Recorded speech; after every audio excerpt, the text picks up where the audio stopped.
So I think part of my problem is I didn't go live. I said I started streaming.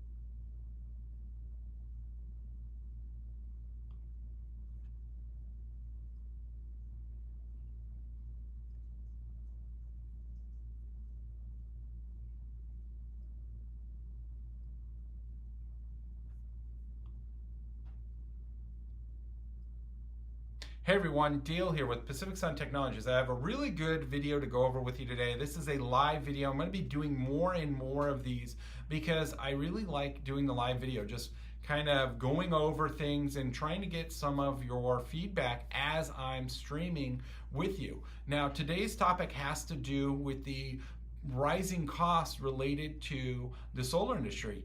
Yes, you heard me right. Costs are rising in the United States on solar technology. That's the solar panels and on the racking for the aluminum. The main culprit to this has to do with the tariffs that's imposed on the import of solar panel goods within the United States, and that's being extended from not just solar panels to actually aluminum, and this is going to affect everyone in the United States that is considering solar, not just those of us here in California where I'm based, where we install solar and battery storage systems. Now I want to mention this because if you're interested in going solar, we have a phenomenal promotion going on right now, so our customers in our local area can receive an end of the year pricing that's definitely in your best interest, because costs of solar and batteries are going to be at their lowest, and that's really what this video is about, is to talk about the prices that you're going to start seeing go up next year. So what is the first thing that's going to actually increase? Well, it's the solar panels because of the tariffs. Now, it has been waived for the last 2 years on the taxes of the solar panels. Those are the tariffs being imposed on them from about 17 countries, I want to say 15 different countries. It's not just China. We're talking about these tariffs being imposed on countries like Mexico, which are just south of the border from us. So, you know, these tariffs go well beyond just cheap solar panels from countries. But the point of the Inflation Reduction Act was to bring manufacturing back to the US, which it did. There are definitely some manufacturers here in the United States now.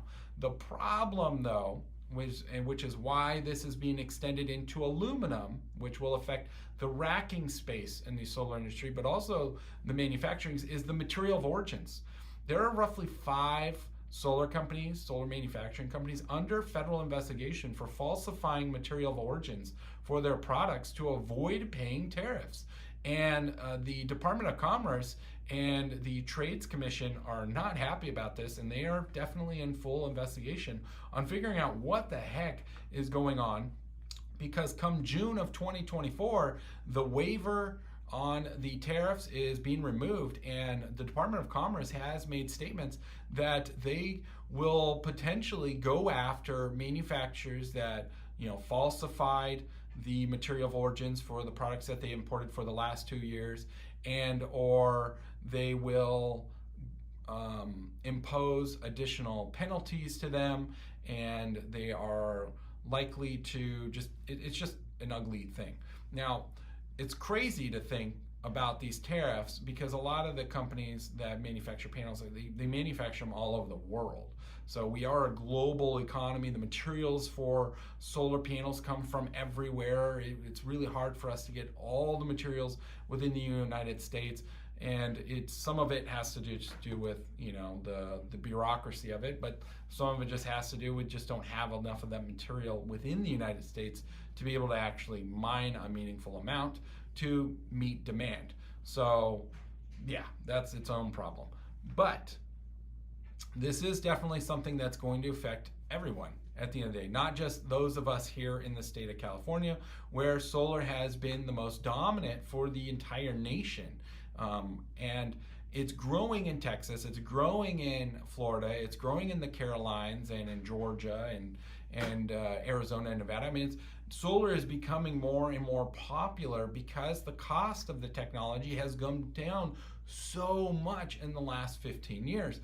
But that trend is probably coming to an end, and we're probably going to start seeing prices increase as early as Q1, towards the end of it, next year. So if you're considering solar, no matter what state you're in, if you're in my state, hopefully you request a free quote by using the link down in the description below. But if you're in another state, you probably want to reach out during the holidays and get a quote, get the ball rolling, start getting some of those estimates. Even if you don't sign a contract right away, at least start getting some estimates. And if there's any end of the year sales like we have going on, maybe you want to consider signing your contract a little bit earlier, because locking in a lower price is definitely in your best interest. The cost increase on the solar panels is going to be anywhere from $30 to $100 per unit, depending on the manufacturer. So that doesn't seem like a lot, but let's say you get 20 panels. So you're looking at maybe $600 to $2,000 more in cost before we factor in other like costs from distribution, from the contractors, from sales tax. That cost is going to be noticeably more than if you got your quote right now and decided to make the switch. Now, I'm including some articles down in the description below for you to check out, because these are really helpful and you can cross-reference them if you wish, but I've definitely done my research, and I definitely am advising you that now is the best time to go solar, because the cost is at the lowest it's going to be probably for the next 5 years. Now, this is being extended into aluminum. So these tariffs are going over to aluminum. So even manufacturers of solar panels here in the US are going to have to increase their costs, because the tariffs are going to be imposed on aluminum imports as well. And that affects everybody. This is not just the solar industry. The aluminum is used in a lot of different industries, from fencing, consumer goods, heat sinks for computers, appliances. So the aluminum tariffs are definitely going to cost all of us quite a bit more. How much is it going to affect the solar industry is a little bit hard. What I've found is that we're probably looking at around 5 to 10% increase in the cost of racking.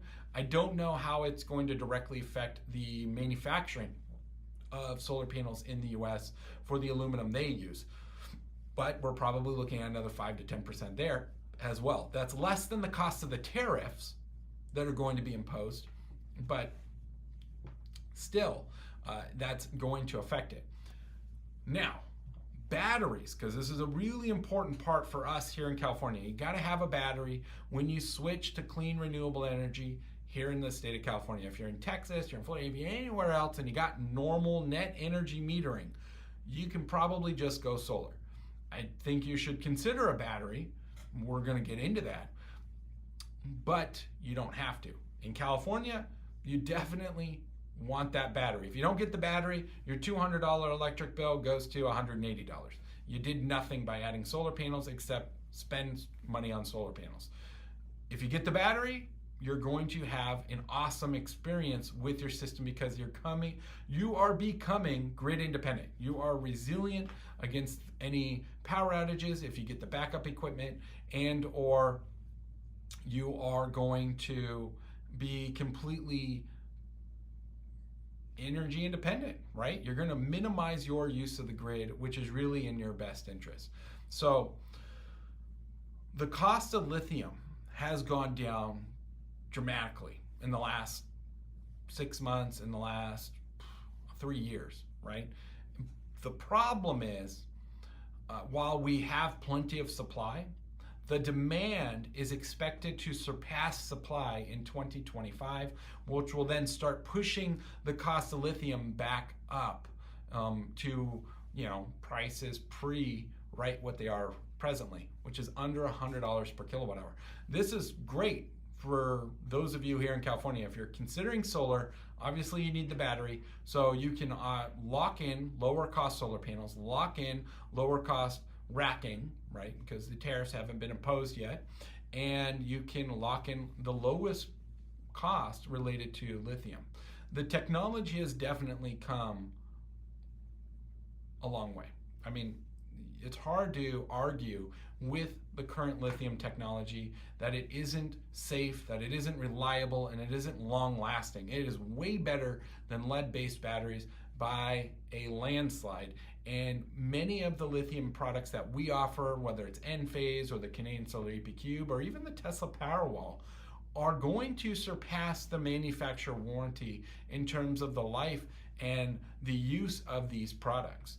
Enphase specifically has a 15-year battery warranty. Mind you, it's 60% retention, but it's still 15 years. They're willing to take that on because they know that batteries aren't going to degrade anywhere near 60% in 15 years because they're lithium iron phosphate, and that it's going to last a lot longer. I've done a lot of research on this, and what I found, the best products I was looking at were in reference to electric vehicles to determine the longevity of a battery on your home. An electric vehicle is going to be a lot harder on the battery than your home battery, right? So an electric vehicle is going to deplete the battery a lot faster, it's going to charge it a lot faster, and it's going to definitely affect the cells of that. So I looked at some EPA ratings on the batteries and what they were kind of finding based upon I think they looked at like 100 electric vehicles, it might have been 1,000, is that the average electric vehicle was coming in around 70% battery retention, around 250,000 miles. So they lost 30% over 250,000 miles. That is not bad at all. That is really, really good. And if you think that an electric vehicle or a combustion engine differ in terms of degradation, I think you need to consider the buildup of carbon that occurs within the manifold, within the heads, within the valves. All of those reduce the efficiency of that combustible engine over 250,000 miles.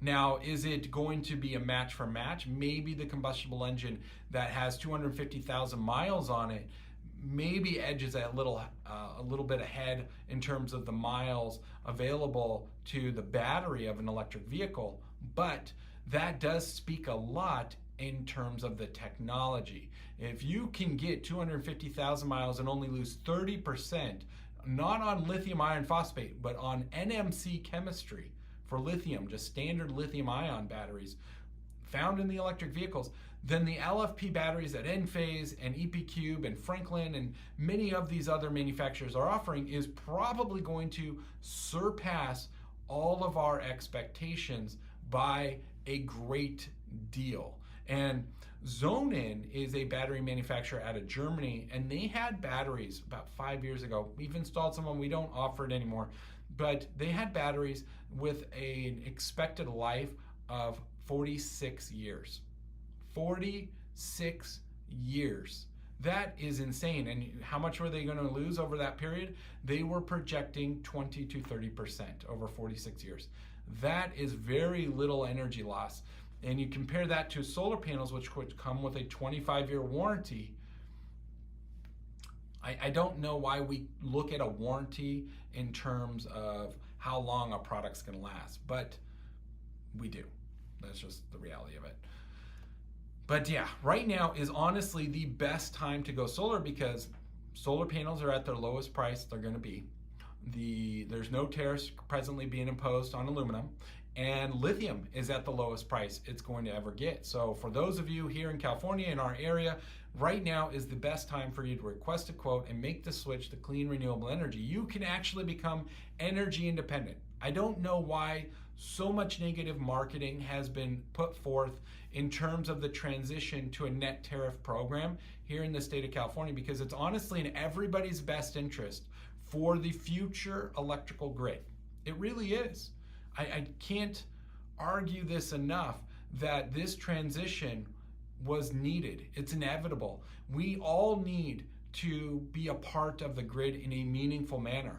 We actually have developed the technology and have come a long way from what we were 150 years ago when Edison and Nikola Tesla first invented the light bulbs and the AC motor that we have grown accustomed to using day in and day out for transferring power hundreds of thousands of miles away to my office right here where I'm filming this video live to talk to you about it. We lose so much energy in the traveling and distribution of power. It's maddening.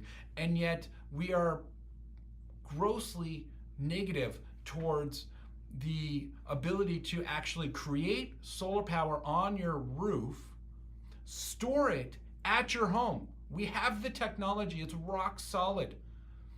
And then use it day in and day out. And if there's a grid outage, if you have the backup equipment, which I don't think you need it, but if you have the backup equipment and the grid failed, guess what? You're energy independent, you're grid independent, your solar and your battery continue to power your home as if nothing's happened. And yet we want to bitch and moan that that is the worst thing on the planet for us. And that's not true. That is the best thing we can do, is become energy independent, grid independent. What's wrong with being independent? That's what America was founded on. 1776, we became independent. That's what we want to be. And we have the technology. And the technology is only going to get better because we're going to be able to create your home as a virtual power plant. And you will be able to become a distribution point to sell power to your homes in your neighborhood, to your neighbors thousands of miles away. You would be able to transfer power.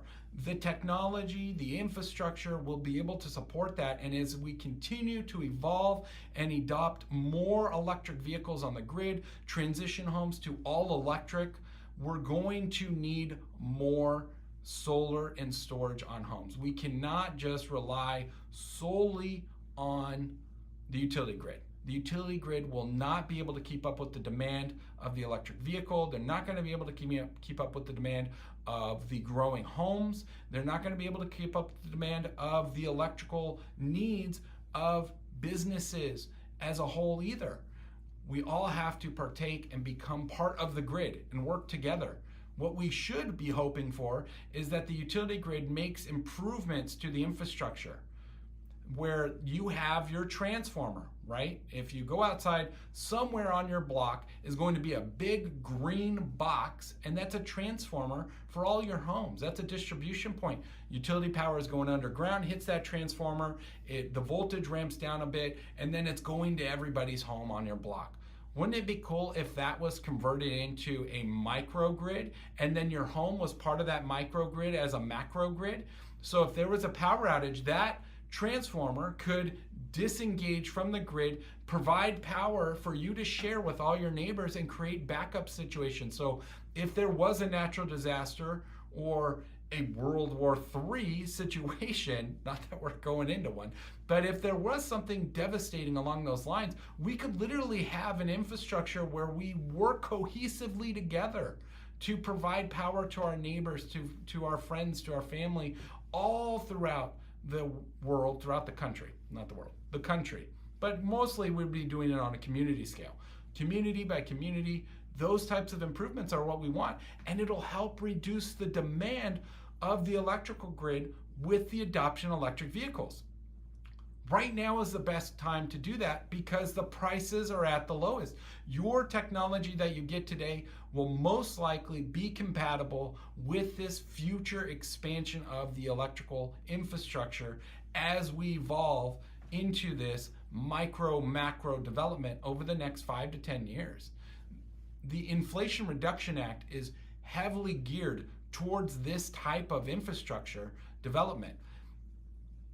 It's even being promoted by the Department of Energy as they gave Sonova, of all companies, $3 billion to help develop a virtual power plant infrastructure for people that go solar with storage. So that way someone in California can sell power virtually to someone in New York, right? Utilizing the existing infrastructure, their goals with that $3 billion loan. I don't even know if it's a loan or a grant. Anyways, it's $3 billion. That's a lot of money for creating a virtual power plant. And it's exactly what I'm talking about here in terms of building a stronger, more grid resilient infrastructure where we are all partaking with it together, right? And as we continue to push into this direction, we're going to obviously have the cost of lithium increase, and it's expected to occur in 2025. So if you live in the state of California, interested in going solar, and you live in our area, please go ahead, use the link down in the description below. We'd love to have you as a customer. Love to give you options for the Enphase system, for the Canadian Solar EP Cube, Tesla Powerwall Plus. We'll have the Powerwall 3 later next year. You know, there's a lot of great things going on that I don't think you're taking into account, because right now the prices, in my opinion, are at the cheapest they're going to get. I don't see how we can keep prices this low when demand for this material is increasing and the government is imposing tariffs on the imports of goods to create a clean, renewable infrastructure, right? So at the end of the day, the manufacturer doesn't get stiffed. We get stiffed as the consumer. We need to buy this stuff, and we're going to get stiffed and pay these tariffs ultimately because, hey, it's just going to be a pass through to us, not to the manufacturer. They're going to maintain their margin at the end of the day. That sucks for us, but you can go solar now while the prices are still low. You can get a battery while battery prices are at their lowest. Trust me, I have never seen battery prices as low as they have ever been right now. They really are that low. The manufacturers are passing them on directly to the distribution channels, to the installers like ourselves. They are not making money on the batteries. If you think Enphase is making hundreds of thousands of dollars on these freaking batteries behind me, you need to go check out one of their one of their stock calls. I just ran a blank on it. What you need to go just check out what their margins are. It's all public information because they're a publicly traded company. You know, they don't make what you think on the batteries. There's the lowest profitable product. Like, they make next to nothing by developing and offering batteries, but they're vital for the infrastructure, and they know long term it'll pan itself out, because having a complete ecosystem is in your best interest to maximize your savings and return on investment. Because if you don't have a complete ecosystem, you could run into some complications with your solar and your battery not wanting to work cohesively together. And that's why we like products like the Canadian Solar EP Cube, where even though it's DC coupled versus the AC coupled, you have a complete ecosystem of solution. And Tesla's done that with theirs, though it's AC coupled, just like Enphase, except you don't have the microinverters. But I mean, I just really wanted to talk about this and bring up the fact that we are going to see some cost of goods go up next year in the solar space and in other spaces around the world. The biggest is going to be solar panels. That's going to affect everybody in the United States. So no matter where you are selling solar, buying solar, solar panel prices are going to go up probably mid to late Q1 and continue to rise throughout the rest of the year, especially once those tariffs get imposed. And then aluminum is going to start increasing, and with those tariffs, so racking prices are going to go up. Solar panel manufacturing prices in the US are going to go up. So it's not just solar panels coming from overseas being imported in that are going to deal with this tariffs, but it's also going to be the panels being manufactured here in the US. And then the cost of lithium. Right now, lithium is at the lowest price it is, and it might get a little bit lower next year, but definitely the analysts are pretty set on it going up in 2025, as we are expected to have a shortage of lithium because we're not going to be able to keep up with the demand of the electric vehicle adoptions and home storage at the end of the day. I mean, that's just the reality of things. So all you can do is make that switch sooner rather than later, since the prices are at the lowest that they can be. I really don't know why there's been so much negative marketing towards batteries in California and the transition to have a solar system with battery storage, because honestly, I cannot get over the fact how passionate I am about solar, how passionate I am about renewable energies, and how passionate I am about being independent. I don't want to pay the utility company, and neither should you. You should want to be able to grow your own food in your backyard. We've moved away from all of these things, right? And now we've reached a pinnacle where technology has allowed us to cut our ties to some degree from the infrastructure and go, hey, you know what? Screw you, utility company. I'm not going to pay you $300 anymore. I'm going to put solar on my roof. I'm going to put a battery in my garage. And guess what? I'm going to generate and store my own power because the technology has come that far where I can become independent. It's the best thing in the world, honestly. And we've negatively discussed this. I mean, I don't know why there's been so much negativity around it, because it is phenomenal. I really do love solar, and I love what I do. I really do.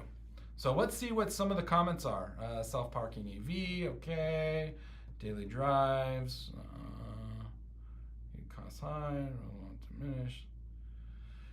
Yeah, I mean, you got to remember the cost of electricity is only going to increase. It's really hard for the utility company to go, hey, I'm going to start bringing down the cost of electricity, because it's just going to keep going up and up and up, because it's expensive to manage the infrastructure. It's expensive to keep up with demand, and it's just a growing problem. We have a lot of old infrastructure. You drive around our local area, Temecula, Marietta, we still have overhead power lines. It blows my mind that we still have overhead power lines, that they're not all underground. And mind you, it's a lot better than what it was. If you look up some photos of electricity in cities like LA in the early days, holy crap, the power lines were like crazy. It would be like 4 or 5, it was like 40 or 50 lines coming off of a pole going to various buildings all in one little block. It's crazy.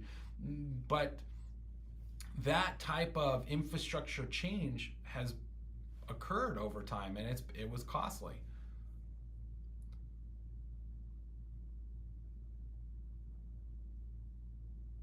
Yeah, I mean, you could look at utilizing electric vehicles for the grid. I mean, then we are heading in that direction where you're going to be utilizing your vehicle for grid to charge to power the grid, and then the grid will give you back that battery. I mean, it's just, there's so much more involved, and I definitely recommend subscribing to the channel so that way you can learn more about virtual power plants. That is a topic I want to talk about, because it's a pretty vital conversation to have regarding how can we share energy amongst each other, because at some point, this might come as a surprise, or maybe it won't. California has slowly transitioned from NEM1, NEM2, now we're on the solar billing program, which is net billing tariff. And they've reduced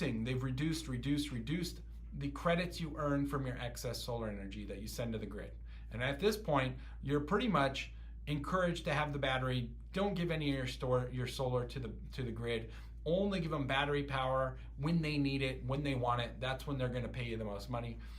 They're going to phase out credits at all, right? There's going to become a time, maybe it's not NEM4, maybe it's NEM5, maybe it's NEM6, I don't know. But over the next 5 to 10 years, there will not be a net metering program. You will just be able to go solar, get a battery, and we're just going to have to notify the utility company, and that's it. You're not going to see credits. They're not going to pay you because you made an investment in clean renewable energy. Right now is the best time to do that. You're going to get the lowest cost solar panels, lowest cost racking, best technology available. It's already smart grid compatible. That's been a requirement for the last 5 years, is that the inverter technology is smart grid compatible. So that way the grid can manage that solar inverter when the time comes. Because that's the California Public Utilities Commission has put out an article on what they envision for the future electrical grid. And that vision entails no credits and utility control of your solar and battery system. Heck, if you get the self-generation incentive program rebate for the state of California, that rebate actually talks about how these solar and battery inverter need to be smart grid compatible to be utilized for that thing, for that rebate, for you to be able to claim it, because they want to make sure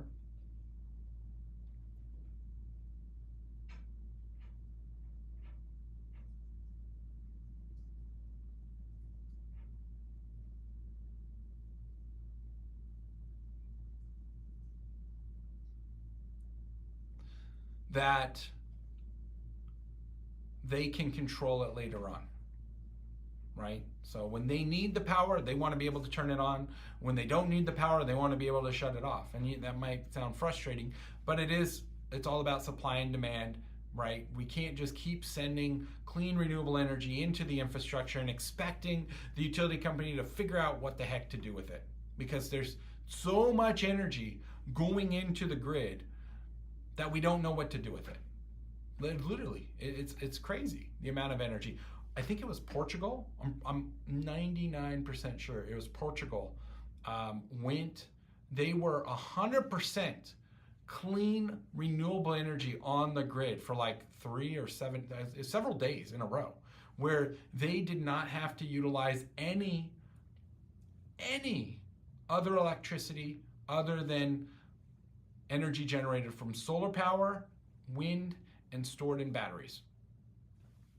That's awesome. Now, Portugal is much smaller than the United States, but that just proves we are at that pinnacle point with the technology.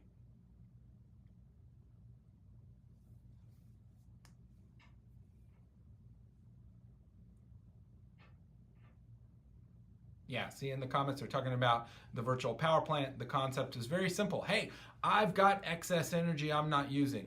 Who can I sell it to in the virtual power plant system, right? That's really how it comes down to, is that boom, you're sending it now to them. They're going to pay you for that energy because it's coming from you and it's going through the appropriate channels of the infrastructure to get to that person. So supposedly South Australia ran 100% on renewable energy.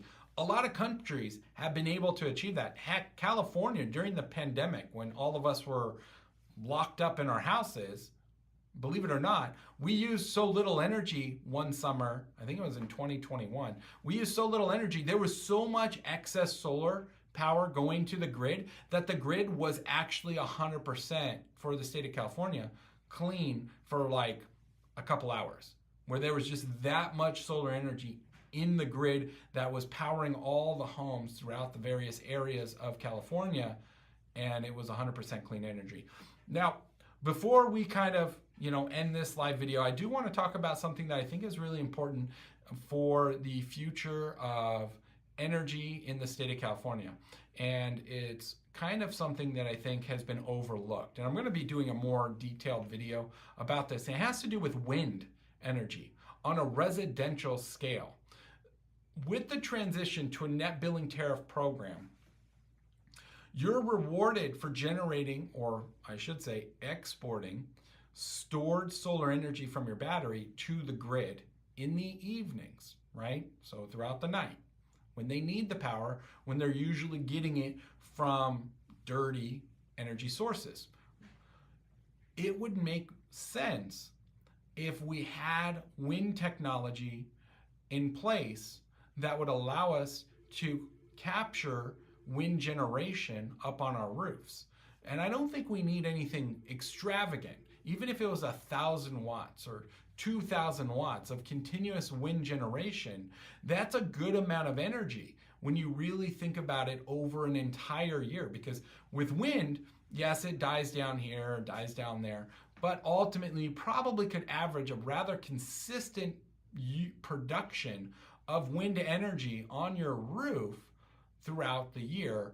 And that could help, in theory, maximize a clean energy goals for the state of California, which I think we're trying to achieve by like 2030 is like 100%. And the only way we're going to do that is if we figure out how not to impose heavy tariffs on the cost of solar panels entering the United States from various regions of the world. We're a global economy, in my opinion, and I think many of you would agree with that, we have to buy products from everywhere we can get them, whether they come from Germany, they come from China, they come from Australia, they come from Mexico, heck, they come from Canada, though I don't think Canada's on the tariff list, but nonetheless, you know, we need to be able to purchase goods from various parts of the world. Now, it'd be really nice if we would start exporting some of our renewable goods to the rest of the world, and that's why I think wind might do us really well, and considering that there isn't much going on in that space, I would love to see what any of you have to say about that. So please be sure to leave a comment down in the description below. That's it for this week's video. Please be sure to subscribe to the channel and request your hassle-free quote from us. I can't emphasize enough how crucial it is for you to consider making the switch to clean renewable energy right now, because the cost of solar panels are at their lowest, the cost of racking is at its lowest, the cost of the battery technology, because you're going to need a battery here in our area, is at its lowest point it's going to be over the next 5 years. It's going to start increasing next year. Why not get ahead of the game and maximize your savings and return on investment by making the switch to clean renewable energy now rather than later, if you can do it. So you might be surprised. We have some great promotions going on for the end of the year that probably will be very attractive to those of you that want to make the switch and say, screw you, utility, I'm ready to become grid independent. So thanks for watching. I'll see you in the next one.